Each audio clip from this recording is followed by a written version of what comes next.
네, 오늘장 베스트 워스트. 오늘은 한화투자증권 한승호 차장과 우리투자증권 금원섭 대리께서 자리하셨습니다. 두 분 어서 오세요. 네, 안녕하세요. 네, 한승호 차장님. 지난주에 1,800을 이탈해서 1,700대까지 내려갔던 분위기가 다행히 길지 않아서 다행이네요. 어제 오늘 강한 오름세 나타냈는데 어떻게 보셨습니까? 네, 상당히 긍정적으로 보고 있습니다. 특히 오늘 반등세는 기술적으로 그동안 쭉 이어져 왔던 하향 트렌드를 되돌려놓는 그런 의미 있는 그런 흐름이기 때문에 상당히 평가할 만하다고 생각합니다. 네, 오늘 60일 이평선을 뛰어넘기도 했는데요. 자, 여하튼 미국의 신용등급 전망 강등의 영향을 받지는 않을까 우려감이 있었습니다. 그것을 극복할 수 있었던 배경은 어떻습니까? 그러니까 실질 말씀하신 것처럼 일단 기술적으로 상당히 좀 중요한 그런 상황에서 좀 많이 올랐던 게 상당히 좀 이벤트가 될 것 같고요.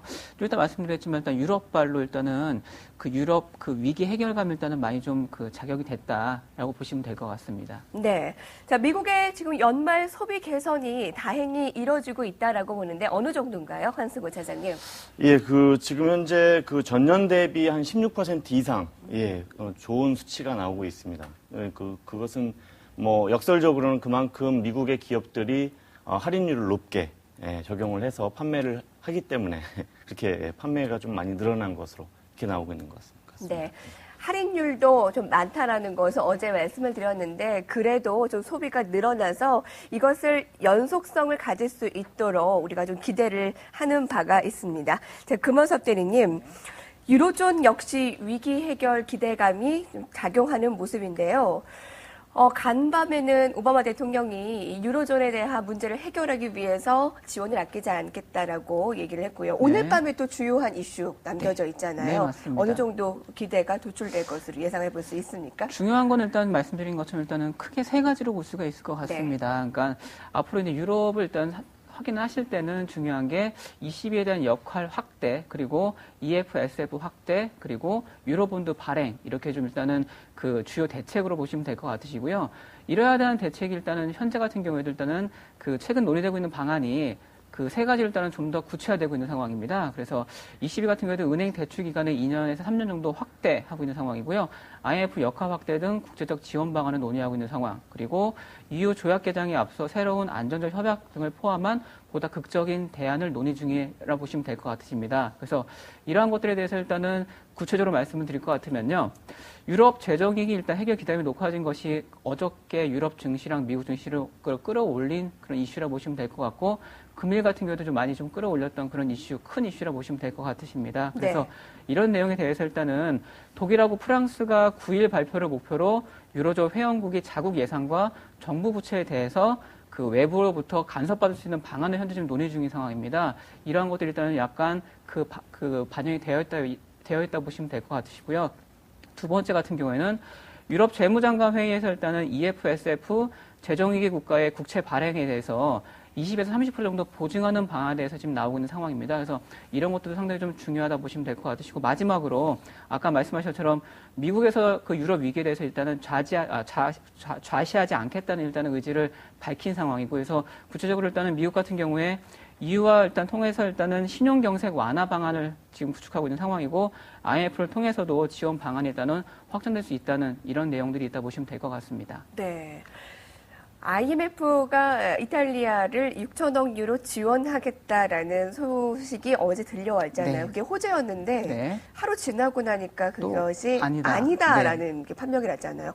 그런데도 증시가 흔들리지 않았다라는 점에 우리가 주목을 할 필요가 있어 보일까요? 맞습니다. 그러니까 그런 것들 일단 뜬 소문이 아니라 실제 일단 논의는 되고 있는 상황에서 된다 안 된다 차이라 보시면 될 것 같으시고요. 말씀드린 것처럼 오늘 같은 이런 호재도 오늘장 또는 내일장 EU 재무장관 회의 같은 것들도 꼭 확인하시면서 이런 논의가 실제로 지금 진행되고 있는지, 이런 것들을 꼭 행동으로 이어지고 있는지에 대해서 계속적으로 좀 유념하셔야 될 것 같으십니다. 우리 시장 안으로 다시 들어와 볼까요? 한승호 차장님. 오늘 국내 증시의 강세를 이끈 것은 외국인과 기관의 쌍끌이 매수였습니다. 특히 반가운 외국인들의 사자세는 굉장히 우호적일 거라고 생각이 되는데, 이 현물 시장에서의 외국인들 매수 배경과 또 선물 시장에서까지 외국인들이 강하게 들어왔던 그 포인트를 어떻게 잡을 수가 있습니까? 예, 지금 오늘 외국인들의 매수세가 굉장히 아주 장 초반부터 강하게 들어왔습니다.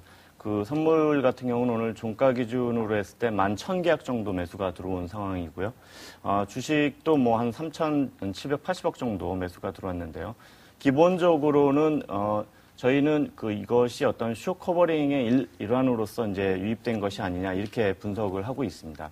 즉 최근 들어서 외국인들이 선물 매도를 누적 기준으로 약 4만 계약까지 확대시키고 있는 상황이었기 때문에 지수가 저점에서 어느 정도 단기 상승을 기술적인 뭐 반등이든지 어쨌든 그 단기 상승세가 나타나기 시작하자 보유하고 있던 매도 포지션을 많이 이제 줄이는 그런 양상으로 나타났고요. 물론 이제 그것이 주식시장의 프로그램 매수를 촉발시키면서 약 8천억 가까운 매수세가 유입이 되긴 했습니다만 현물 시장 측면에서 봤을 때는 본질적으로 구조적인 포지션이 그렇게 크게 확대된 것은 아닙니다. 오늘 투신이 그동안 매수를 해왔던 뭐 투신도 매도를 한 네. 상황이라든지 이런 걸 보면 아마 그런 것을 이제 어느 정도 추측할 수가 있는데 결론적으로 지난 10년 동안 외국인들이 이렇게 하루 기준으로 해서 10,000계약 이상 네. 선물을 계속 매수를 했던 것이 약 21번 정도의 횟수가 있었는데 네. 기본적으로 8번 정도를 제외하고 나머지는 약 5일 정도는 추가적으로 계속 지수의 상승세가 있긴 있었습니다. 긍정적이네요. 좀 다소 긍정적인데 그러나 이제 통계적으로는 그것이 뭐 항상 뭐 좋은 장세를 불러왔다 이렇게 단정 짓는 것은 뭐 단정 짓기에는 다소 조금 부족한 면은 있죠. 네. 네.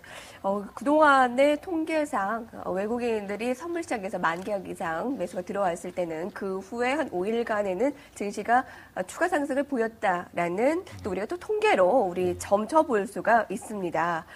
오늘 외국인들이 아주 주 역할을 해줘서 고맙습니다. 왜 우리 그 노래 있죠? 감사합니다. 감사합니다. 네, 감사합니다. 네. 외국인들은 주로 IT, 화학, 자동차, 대형주 쪽으로 좀 매수세가 가담이 됐네요. 네, 맞습니다. 일단 실질 많이 좀 떨어진 것들을 일단 매수했다 보시면 될 것 같으시고요. 중요한 거는 일단은 뭐 아까 구체적으로 말씀드린 것처럼 그 수치별로 봤을 때 이제 11월 16일 이후에 제 9 거래일만 일단 순매수를 보였습니다. 아까 말씀드린 것처럼 그 순매수 금액이 3,700억 정도 일단은 그 매수 금액이 들어왔는데 상당히 좀 의미 있게 좀 보신 것도 제가 봤을 때 좀 괜찮을 것 같고요. 더군다나 일단 11월 1일 이후에 그 3조 3천억을 매도했다가 그 최근에 오늘 같은 경우에 좀 많이 좀 산 상황이라 이런 그 흐름이 계속적으로 좀 유지될지 상당히 좀 계속적으로 좀 지켜보시는 게 좋으실 것 같습니다. 말씀하신 것처럼 그 최근에 어제부터 봤을 때 IT, 자동차, 화학 같은 경우에 일단은 매수세가 조금씩 들어온 상황이고요. 종목별로 살펴봤을 때는 일단은 미국 블랙 프라이데이 이후에 삼성전자를 필두로 일단은 IT 업종이 어제부터 오늘까지 좀 상당히 좀 강한 흐름을 보이고 있습니다. 전자 같은 경우는 오늘 아시겠지만 100만 원 일단은 터치한 상황이었었고요. 그래서 일단 IT 같은 경우에는 중요한 게 기관하고 외국인 동반 매수세가 계속적으로 이어지고 있는 상황이라 상당히 좀 좋게 보고 있는 상황이고요. 대신 그 외에 현대 자동차나 지금 화학주 같은 경우에는 좀 종목별, 업종별로 좀 약간 좀 그 차이가 있다 보시면 될 것 같으시고요. 현대 기아차 같은 경우에도 봤을 때 외국인은 매도 흐름 일단 지속 중입니다. 그런데 대신 기관하고 개인 매수세가 좀 강하기 때문에 일단 지수가 좀 올라왔다 보시면 될 것 같으시고요. 화학 업종 중에서도 종목별로 많이 틀리겠지만 오늘 같은 경우에 하나케미칼하고 LG화학 같은 경우에도 기관하고 외국인 매수세가 상당히 좀 큰 폭 들어오면서 많이 올랐다고 보시면 될 것 같으십니다. 네. 분석을 해주셨어요. IT가 올랐던 배경, 자동차 화학이 올랐던 배경인데 그에 따른 금호섭 대리님의 의견을 듣고 싶은데요. 그러니까 말씀드린 것처럼 일단 중요한 거는 뭐 블랙 프라이데이 이런 식으로 봤을 때는 중요한 게 많이 소비가 되는 업종을 사는 게 맞습니다. 그러다 보니까 IT나 반도체 업종 쪽으로 제가 봤을 때는 좀 집중하시는 게 훨씬 더 나은 방향이 될 것 같습니다.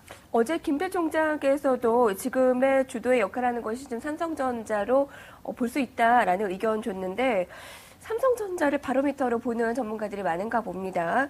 지금 반도체 IT를 좀 눈여겨보자라는 의견이시고요. 한승호 소장님께서는 업종별 흐름 어떻습니까? 네, 큰 틀에서 동일한 의견을 갖고 있는데요. 기본적으로 삼성전자라든지 하이닉스에 대한 이러한 매수세는 이번 블랙 프라이데이에서의 매출이 상당히 컸기 때문에 그거에 대한 어떤 반작용으로 발생하고 있다라고 봐도 될 것 같습니다. 특히나 이번 3분기까지 IT 부품에 대한 외국계, 즉 이제 중국이나 미국 쪽에서의 부품 재고를 상당히 낮게 가져가는 상황이기 때문에 이렇게 연말에 그 쇼핑 시즌에 매출이 크게 늘어날 경우에는 또한 내년 사업연도를 위한 제품 구매를 또 크게 할 수밖에 없는 그런 상황이 되고 있습니다. 그래서 물론 반도체는 지금 거의 시세가 완전 바닥권에 머물러 있는 상황인데 오히려 이러한 부분 때문에 긍정적으로 접근해 볼 수도 있다 이런 이제 판단인 것 같고요. 네. 그 밖에도 뭐 자동차 업종이나 이런 쪽은 사실은 현대자동차 같은 경우는 뭐 물건이 없어서 못 파는 상황인데 공장에 대한 추가 증설을 안 하고 있습니다. 국내도 그렇고 중국도 그렇고 이런 흐름이 물론 이제 중국은 증설을 곧 하게 돼 있지만 이런 흐름에서 근무 시간을 또 단축한다든지 이러한 흐름에 대해서 사실 좀 부정적으로 지금 시장에 평가를 하는 그런 흐름인데 어쨌든 기본적으로 업황 자체는 굉장히 좋다라는 측면에서 접근을 하실 필요가 있겠습니다. IT와 자동차는 네. 여전히 좀 굳건한 모습으로 보시는군요. 네. 어제 코스피가 2%의 강세를 보였습니다만 자동차가 크게 움직이지 못한 것이 아쉬웠어요. 네. 오히려 상승의 선도 역할을 하지 못하고 좀 뒤떨어지는 모습이었는데 오늘 이렇게 하루 만에 어제 상승폭까지 다 만회를 하는 그 모습이었네요. 역시 자동차 괜찮다라는 판단이십니까? 네, 맞습니다. 그러니까 말씀드린 것처럼 중요한 거는 외국인은 팔았지만 실질 기관들 또는 개인들이 많이 샀다는 내용은 중요한 게 많이 좀 떨어졌다가 실질적으로 이제 실적 같은 경우에는 제가 봤을 땐 크게 문제될 건 없으시다 보면 될 것 같고요. 그 외에 말씀드린 것처럼 IT를 필두로 해가지고 자동차 같은 경우에도 기관 수급이 계속적으로 좋은 상황이기 때문에 계속적으로 살펴보시는 게 좀 좋으신 그런 수익이 나실 수 있을 것 같습니다. 네. 공동적인 의견을 여러분들께서 참고를 할 만하고요. 그럼 조선에 대해서는 두 전문가가 어떻게 얘기를 할까요? 금융위기에 타격을 받은 가장 큰 업종 중에 하나입니다. 이 조선은 유럽발 악재를 아주 톡톡히 받았는데 이제 슬슬 반등이 이뤄지고 있습니다. 또 유럽발 위기가 하나씩 해결이 된다면 조선주는 아주 탄력적인 반등이 나타날 수 있을 것이다라는 분석이 증권사를 통해서 나오고 있는데요. 종목별로는 좀 엇갈려요. 아까 앞에서도 봤지만. 네네네. 근데 지금 사실 그 조선업황 자체는 저는 조금 너무 앞서갈 필요는 없다라고 생각을 합니다. 왜냐하면 기본적으로 조선업황은 가장 그 비중이 큰 게 이제 컨테이너선이라든지 또 이러한 물동량 부분인데 기본적으로 선봉량 즉 배 재고가 너무 많습니다. 그렇고 또 물론 이제 지금 현재 노후화된 선박을 폐기하는 작업이 굉장히 활발하게 진행되고 있긴 하지만 각 노선별 운임 자체가 특히 미주 노선 같은 경우는 원래는 이제 3분기 이후에는 연말 시즌에는 미주 노선이 굉장히 가격이 올라가야 되거든요. 근데 전혀 오르는 기미가 없어요. 그러니까 그만큼 현재 그 공급되고 있는 선박량이 지속적으로 증가하는 상황이기 때문에 기존 조선사들의 주력 선종인 컨테이너선 쪽으로 전혀 뭐 전망을 긍정적으로 볼 수가 없겠고 네. 또 하나는 말씀하신 대로 유럽발 금융이기 때문에 주로 이제 발주사들의 그 파이낸스가 상당히 좀 어려운 상황이기 때문에 그러한 부분도 사실 굉장히 선박 부분이 회복되기 어려운 그런 그 분위기라고 볼 수 있겠습니다. 해서 이제 결론적으로는 뭐 현대중공업이 취하고 있는 전략대로 네. 즉 뭐 해양 플랜트라든지 이런 다각화되는 이런 전략을 집중적으로 구사하는 회사에 대한 어떤 관심을 좀 가질 필요가 있겠고요. 물론 이제 최근 들어서 대우조선해양에 대해서 상대적으로 그동안 이제 많이 오르지 못했고 또 대우조선해양이 상당히 그 선박 그러니까 해양 플랜트 쪽으로 굉장히 적극적으로 지금 추진하는 그런 흐름 때문에 이제 시장에서 평가를 받고 있는 상황이기는 한데 어쨌든 큰 틀에서 봤을 때는 너무 과감한 과감한 배팅은 조금 곤란하지 않겠냐. 대우조선, 현대미포는 괜찮은데 STX조선해양은 왜 이렇게 왕따의 역할을 담당하고 있을까요? 실제 제일 중요한 거는 뭐 말씀처럼 전체적인 의견은 저도 일단 공감을 하고요. 일단 실적이 가장 바탕이 돼야 된다고 생각을 합니다. 중요한 게 조선주 같은 경우에도 일단은 해운 업종하고 따로 갈 수 없는 업종입니다. 해운 업종이 좋아져야 또는 경기가 좋아져야 조선주도 같이 이제 갈 수 있는 상황이라 보시면 되는데 제가 봤을 때는 말씀드린 것처럼 일단은 그 업종별로 또는 그 조선주 같은 경우에는 그 최근에 종목별로 일단 좀 차별화가 좀 갈리다고 보시면 될 것 같으시고요.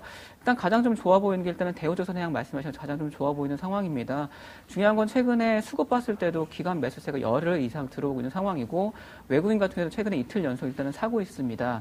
이런 상황에 더군다나 차트상으로 살펴봤을 때도 최근에 29,000원대 고점까지 지금 거의 올라온 상황이고 이런 식으로 일단은 중요한 거는 대우조선해양 같은 경우에는 유일하게 일단은 내년 그 조선 업종 중에서는 그 현재 올해까지 그런 수주보다는 더 많아질 거란 예상입니다. 그러니까 이런 것들은 내년 경기가 좋아진다고 하면 다른 업체도 다른 그런 조선업체도 마찬가지로 올라가겠지만 현재 기준으로 봤을 때는 대우조선해양 같은 경우에는 내년 일단은 수주가 더 많아질 거란 예상이기 때문에 네. 이런 것들 이런 내용 때문에 일단은 좀 주가가 좀 다른 업종에 비해서는 다른 그런 종목에 비해서 많이 좀 올랐다 보시면 될 것 같으시고요.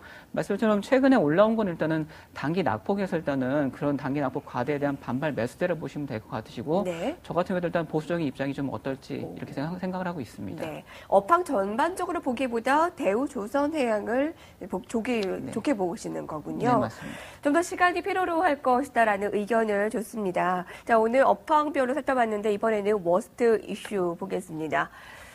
미국의 신용등급 전망이 부정적으로 강등한 데 이어서 S&P가 프랑스의 등급 전망도 하향할지 모른다는 소식이 있습니다. 또 무디스도 유럽의 87개 은행에 대한 신용등급 강등을 고려하고 있는데 아니 요새는 강등이라는 단어를 너무 많이 듣기 때문에 시장이 이렇게 끄떡하지 않는 모습을 보니까 많이 좀 내성이 생긴 것도 같고요. 네, 그런 것 같습니다. 뭐 사실 그 피치사가 미국에 대해서 등급 전망을 부정적으로 강등을 했는데요. 사실 예전 같으면 대단히 시장의 악재로서 작용을 할 만한 뉴스죠. 근데 오늘 뭐 상당히 지수는 강하게 움직였고요. 또 사실 이런 부분이 S&P라든지 무디스가 평가하는 어떤 레이팅하고 거의 비슷하게 움직일 수밖에 없다는 이런 어떤 구조적인 한계도 사실은 있습니다. 근데 중요한 것은 저는 이제 그 무디스가 유럽계 80여 개 은행에 대한 신용 등급을 강등하겠다는 것이 오히려 본질적으로 더 큰 문제라고 생각을 합니다. 왜냐하면 이런 부분이 결국 국가와 관련된 부분이 아닌 민간 은행들과 관련된 부분이기 때문에 은행들은 당장에 내일부터 뭐 조달금리 자체가 또 오르게 돼 있거든요. 그렇게 되면 뭐 외형상 은행이지만 사실 그 뒤에는 국가가 모든 것을 최종적으로 책임을 져야 되는 그런 구조이기 때문에 아주 간접적으로 국가가 엮이면서 곤란한 상황이 될 수가 있겠죠. 근데 어쨌든 맨 그 헤드라인에서 우리 이제 금원수 대리님께서 말씀하셨듯이 기본적으로 메르켈 총리가 요구하고 있는 바 ECB가 시장에 개입을 하려고 하면 모럴 해저들을 방지할 수 있는 구조 또한 제도적으로 각국의 재정이 방만하게 운영되지 않을 수 있는 이러한 구조가 어느 정도 가시화된다고 하면 ECB의 활동도 굉장히 강화될 수 있기 때문에 그런 측면에서는 시장의 움직임에 대해서 좀 너무 이렇게 거리를 두는 것보다 다소 좀 편승하는 것도 나쁘지 않겠다 이런 생각이 듭니다. 네. 이거를 동전의 양면이라고 볼 수가 있는 거죠? 예. 예. 적절한 표현이시네요. 이렇게 안 좋게 얘기가 나오면 예, 뭐 예. ECB나 IMF에서 적극적인 지원에 대한 소식이 들려오실 것이기 때문에 우리에게는 또 그렇게 나쁜 얘기도 아닐 것이다라는 건데요. 저는 결국은 불확실성이냐, 뭐 네. 불확실한 전혀 몰랐던 게 나오는 거냐, 아니면 어느 정도 알고 있던 게 나오는 거냐, 그 차이라고 볼 수 있겠죠. 네. 자, 다시금 증시는 1800 위로 올라갔습니다. 이렇게 되면 우리가 1800 아래에서 그때가 매수의 기회였나라는 생각도 또 하게 됩니다. 자, 지금으로서 1900을 향해 우리가 연말 랠리, 산타 랠리까지 기대를 해볼 수 있을지 모르겠습니다.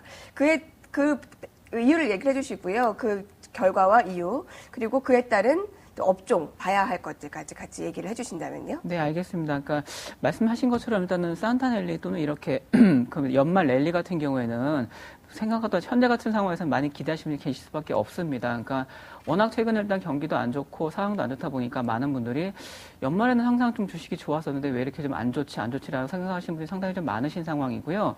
이런 상황이기 때문에 아무래도 좀 더 기대심이 좀 크다 보시면 될 것 같으십니다. 근데 중요한 게 말씀처럼 아까 말씀드린 그런 대형 업종 같은 경우에는 뭐 IT 관련 뭐 이런저런 업종들 말씀을 드렸었고요. 그거 관련해서 일단 그 외에는 지난주에 말씀드린 것처럼 일단 가치주 관련해서 좀 보시는 게 좀 좋으실 것 같고요.